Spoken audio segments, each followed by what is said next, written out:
Hi friends, welcome back. तो अभी हम देख रहे हैं exclusive tour of Bharat Mandapam with minister Piyush Goyal. वाह, इंडियाज G20 होम। वहीं पे हुआ था ना G20। वो तो अपनी शान है, जो भी आया होगा वो तो दंग रह गया होगा कि भैया ये क्या कमाल का बनाया हुआ है, ऐसा तो हमारे देश में भी नहीं है। तो चलो वीडियो शुरू करते हैं। वीडियो शुरू करने से पहले अगर आप चैनल पर नए हो और आपने अभी तक सब्सक्राइब नहीं किया तो जल्दी से पहले सब्सक्राइब के बटन और बेल आइकन को क्लिक कर लो, ताकि आपको हमारे सारे न्यू वीडियोस के नोटिफिकेशन मिल जाए जैसे हम अपलोड करें। अगर आपको वीडियो पसंद आता है प्लीज लाइक एंड शेयर। चलिए शुरू करते हैं। और दूसरे 2 चैनल्स उनको भी सब्सक्राइब कर लेना, वहां पे भी आपके रिक्वेस्टेड वीडियोस आ रहे हैं। ये बिल्डिंग दिल्ली की सबसे इंटरेस्टिंग बिल्डिंग है। ऐसा मैं नहीं, जो बाइडेन, इमैनुअल मैक्रोन और ऋषि सुनक जैसे वर्ल्ड लीडर्स कहते हैं। G20 की प्रेसिडेंसी में बदलते हुए भारत का रूप दुनिया ने देखा। एग्जैक्टली यहीं पर ये है भारत मंडपम, भारत का एडवांस्ड और आलीशान इंटरनेशनल एग्जीबिशन कम कन्वेंशन सेंटर। 123 एकड़ में फैला हुआ ये कॉम्प्लेक्स दिल्ली का सबसे बड़ा एग्जीबिशन सेंटर है। रात को तो ये और भी बिल्डिंग सुंदर स्पेशल लगता है। क्यों? पीयूष गोयल जी ने हमारे ऑडियंस के लिए एक एक्सक्लूसिव टूर ऑर्गेनाइज किया। हमने भारत के फ्यूचर के बारे में बातें की और भारत का विजन समझा, जो हम आज आपके साथ शेयर करना चाहते हैं।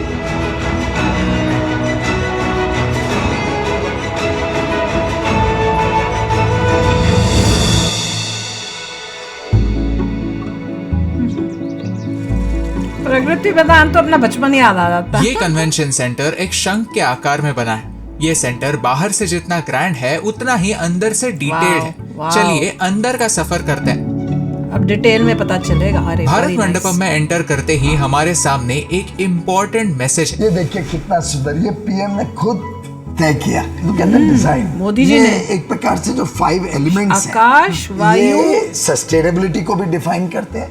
वेरी नाइस, इससे ब्यूटीफुली रिटन। मैसेज देने की कोशिश की गई है। भारत हर एक का रिस्पेक्ट करता है। भारत 5 एलिमेंट्स को ध्यान में रखते हुए अपने विकास यात्रा को बना। भारत वसुधैव कुटुंबकम में विश्वास रखता है, यानी पूरी दुनिया एक परिवार है और साथ मिलकर हम बहुत कुछ अचीव कर सकते हैं। पूरे ग्लास के अंदर एक ट्री ऑफ लाइफ प्रेजेंट करने की कोशिश की गई है। तो नीचे से आप देखेंगे एक वृक्ष के रूप में निकल रहा है चेन टाइप और कुछ है। पूरा सेलिब्रेशन ऑफ लाइफ। यहाँ हमने सभी आसन के साथ साथ ये QR कोड भी बनाए। Okay, very nice. तो फिर ये ITPO का ये वेबसाइट शुरू हो गया और यहाँ पर मुझे हर एक आसन का अपना अपना कोई महत्व है। मेरा गला बहुत खराब रहता था, आई वॉज ऑलवेज स्ट्रेस, आवाज ही नहीं निकलती थी। और अभी हम रात को यहाँ After हैं, a रात hectic तक day. तो एकदम आवाज चली जाती। करेक्ट। तो प्रधानमंत्री जी ने एक दिन कोविड के दिनों में मुझे कहा कि भाई योगा शुरू करो और प्राणायाम करना शुरू करो। तो योग से ही एक प्रकार से मेरा भी गला खुला and now I am able to run through a whole day without any stress. Bharat international solar alliance का हिस्सा है और हम एक लीडिंग सोलर एनर्जी प्रोड्यूसर भी हैं, जिसका प्रतीक है ये इंस्टॉलेशन। ऑस्ट्रेलिया के सिडनी ओपेरा हाउस के बारे में तो आपने सुना ही होगा। उससे भी बड़ा है ये स्टेज। यहाँ 7000 लोग बैठ सकते हैं। साथ में 4 एम्फी थिएटर्स भी हैं जहाँ कल्चरल शोज होंगे। अब ये आप देखेंगे इतना सुंदर एम्फी थिएटर ओपन है। ओह। अभी विंटर के दिनों में open तो लग नहीं रहा। कार्यक्रम हो रहा है और ये open 1500-1600 लोग यहाँ बैठे हैं। तो क्या दृश्य होगा, क्या माहौल बनेगा। और साउंड की कोई लिमिटेशन नहीं। पूरा 123 एकड़ का प्रांगण है। मैं यूरोप घुमा हूँ, दुबई घुमा हूँ, सिंगापुर घुमा हूँ, थाईलैंड में हमने इवेंट्स भी किए हैं, लेकिन इतना बड़ा हॉल जो अकूस्टिकली ट्रीटेड है, यहाँ पर बिल्कुल भी एको नहीं हो रहा है। यहाँ पर एक भी कुर्सी नहीं है, लेकिन फिर भी यहाँ पर बिल्कुल एको नहीं है। तो ये लेवल का आर्किटेक्चर, ये लेवल का डिज़ाइन, साउंड प्रूफिंग वगैरह देखकर मेरे अंदर के फिल्म मेकर को काफ़ी खुशी मिलती है। हमने सुविधा रखी है, एक प्रोसेस भी बनाया है। अब इसको फाइन ट्यून करेंगे जिससे और लोग, खासतौर पे हमारे जो युवा युवती हैं, स्कूल कॉलेज के बच्चे, हम चाहते हैं कि उनका मनोबल बढ़े, वो आके ये सब देखे और उनको लगे this is my my India. वही तो मैं कह रही थी। यस, देखा, टू बी माय फ्यूचर। ये लोगों को समझ नहीं आ रहा था। फिर हर एक चीज में ऐसे डिमांडिंग बनेंगे जो बोल रहे थे पैसे खर्च हो रहे हैं। तो शाइन होना चाहिए। ग्लास की क्वालिटी है तो बेस्ट क्वालिटी होगी। ये कारपेट वीवर हूँ, मैं अपने कारपेट का डिजाइन अच्छा बनाऊंगा, काम अच्छा करूंगा। Did you know इस पूरे कॉम्प्लेक्स का बजट क्या है?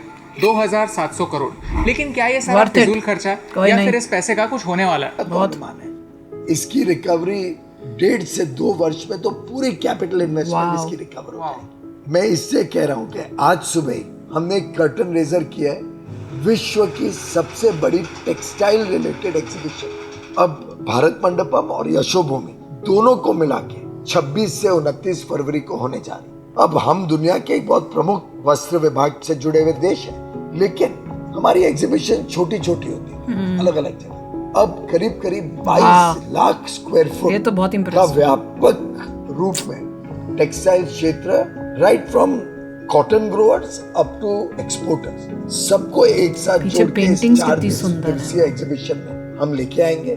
पूरे दुनिया के जो और टेक्सटाइल देश हैं उनको भी इनवाइट करेंगे, आइए आप यहाँ पे। हम कंपटीशन में स्पर्धा में खड़े होने के लिए तैयार हैं, हमें किसी का डर नहीं। हमारी कंपनियों में क्षमता है कि कोई भी देश की कंपनियां भी आ जाएं और अपनी चीजें हम दिखाएं, हम उससे बेहतर दाम पे बेहतर वस्तु बेहतर गुणवत्ता वाले वस्तु दे यही सकते बात और है। बायर्स को इससे अट्रैक्शन होगी कि एक ही जगह पे उनको भारत के भी और बाकी देशों की चीजें अरे competition में में अपना इंडिया choose हराएगा। कर सकते हैं। उससे आस्ते आस्ते भारत एक विश्व स्तरीय एग्जीबिशंस का केंद्र बन जाए। ये बिल्डिंग दिखती बहुत मॉडर्न है, लेकिन इसकी फिलॉसफी 12th सेंचुरी तक पीछे जाती है। Let's rewind. बसवेश्वरा भारत के बहुत बड़े संत और फिलोसोफर थे, जिन्होंने 12वीं सदी में ही काफी मॉडर्न विचार भारत के सामने रखे।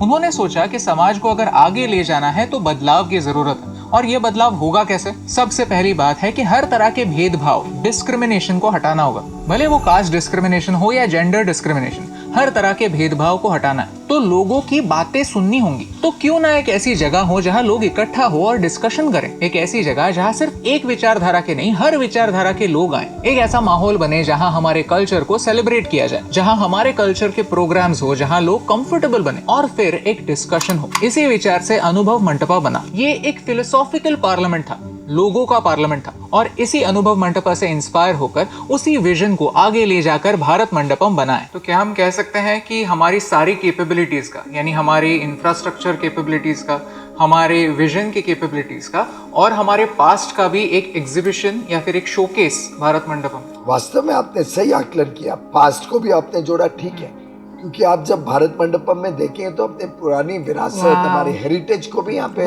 छोटे बड़े रूप में स्वरूप में हमने यहाँ पे प्रस्तुत करने की कोशिश की है। और साथ ही साथ अब अगर डिजाइन एलिमेंट्स भी देखेंगे इसका तो उसमें एक भारतीयता देखने को मिलेगी और उस भारतीयता को हम मार्केट भी करेंगे, उस भारतीयता को विश्व पटल पर भी रख पाएंगे और वो एक तरीके से लोगों को आकर्षित भी करती है भारत के प्रति। I'm very proud to see India doing so well on the world stage. India, Middle East, Europe economic corridor. This is nothing but historic. This is a big deal. This is a real big deal. पूरे G20 के दौरान भारत ने खुद को शान से mother of democracy कहा। हमने कहा कि लोकतंत्र हमारे डीएनए में है और ये भारत मंडपम उसी लोकतंत्र का चिन्ह है। एक रिमाइंडर है आपके लिए, मेरे लिए, दुनिया के लिए और सरकार के लिए। देश एक डेमोक्रेसी है, देश एक डेमोक्रेसी था और देश एक डेमोक्रेसी ही रहेगा। G20 के दौरान हमें भी मौका मिला कि अलग अलग नेताओं से बात करें, उनकी टीम्स के साथ बात करें। सभी बड़े प्रभावित हो गए, सभी को लगा कि अब ये वो सपेरे वाला भारत नहीं है, अब ये एक नया भारत है। Yes. विकसित Wow. के करार पर मार्ग पर निकल पड़ा।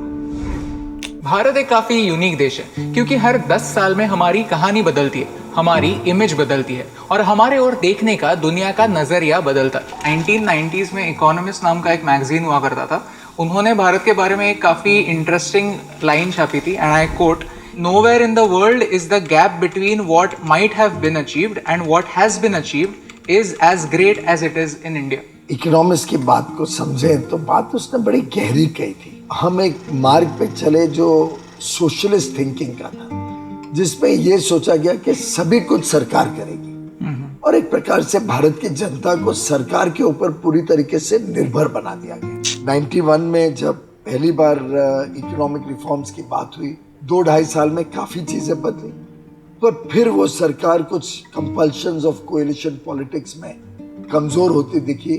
2013-14 में तो आपको याद होगा हमें फ्रेजाइल 5 इकोनॉमी में गिना जाता, विश्व की सबसे 5 कमजोर अर्थव्यवस्थाओं में से। उससे मुझे लगता है आज 9-9.5 वर्ष बाद एक समाधान जरूर है कि विश्व भारत को आज पहचानने लगा, विश्व भारत को एक नए नजरिए से दे, विश्व में आज भारत के प्रति सकारात्मक सोच। जब भी विराट कोहली क्रीज पर आता है तो हम एज एन ऑडियंस उनकी 50 देखकर खुश नहीं होते, हम एक्सपेक्ट करते हैं कि हर 50 को सेंचुरी में तब्दील किया जाए। तो आपका क्या विजन है, आपकी ऐसी क्या सेंचुरी होगी, आपका क्या माइलस्टोन होगा जो देखकर आपको लगे कि मुझे जो अपॉर्चुनिटीज मिली वो अपॉर्चुनिटीज पर मैं खरा उतरा? हमने एक्सपोर्ट्स में एक टारगेट इंटरमीडिएट रखा है कि 2030 तक $2 ट्रिलियन पे जाएंगे, पर उसी के साथ साथ अगर विकसित भारत बनाना है तो भारत को $35 ट्रिलियन की इकोनॉमी बनाना है हमें 2047 तक, यानी आज से 10 गुना बड़ी। तो आप सोचिए कि कितनी संभावनाएं उससे खुलेंगी, काम की, नौकरी की, पर कैपिटा इनकम कितना बढ़ जाएगा लोगों का। You have to think big, you have to be willing to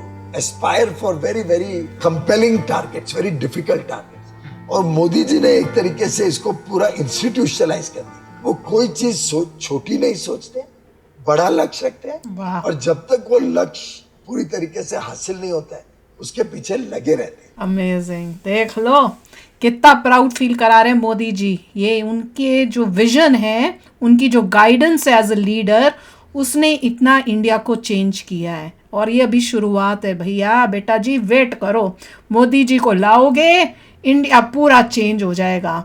हमें आके प्राउड फील होता है, हम भी अब आते हैं, हमें भी एक्साइटमेंट होती है कि भैया इंडिया जाना है। देखिए ऐसा लग रहा है कि टारगेट रखा है 25 साल में 37 ट्रिलियन कह रहे हैं, वो तो बहुत बड़ा टारगेट। आई डोंट नो, क्योंकि मोदी जी ने कहा था कि 25 साल में I am going to make a developed country.